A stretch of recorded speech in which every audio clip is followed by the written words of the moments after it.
What's up, guys? Welcome back to another episode of Life Made Easy. Today I'm going to be showing you how you can speed up your Android phone with one simple tip. That video is coming up now. Let's go. Yeah, I'm like, oh God, oh my God. Okay, guys. So the first step you want to do for this strategy is to go into your settings, whatever Android phone you're on. Scroll down under System, go to About Phone. And then you're going to want to tap hardware. I'm sorry, wrong one. You're going to tap software. And then you're going to go down to build number. And you're just going to tap that many times until you unlock developer options.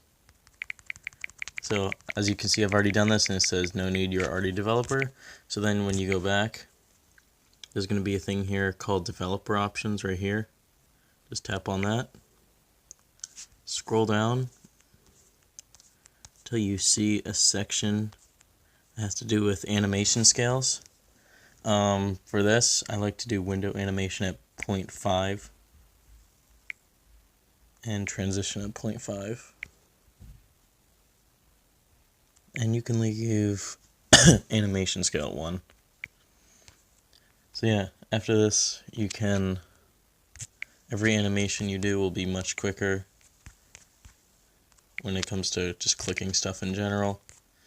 So yeah, this will help speed up your phone, or at least make it seem like your phone's much faster. I highly recommend doing this if you have an Android phone. So that's going to be it for this video, guys. Go check out my last video. I'll probably put a card or a link to it in the top right corner of this video. On my SoundPeats Q36 review. Go check that out. Go check out my new update video I just did. Subscribe to the channel if you're new. Leave it a like. And yeah, I'll see you guys in the next one. Peace. Torn off for the watch, Prezi plain Jane, Yamborghini chain, rest in peace to my superior. Hermes Linker feed a village in Liberia. TMZ taking pictures causing my hysteria.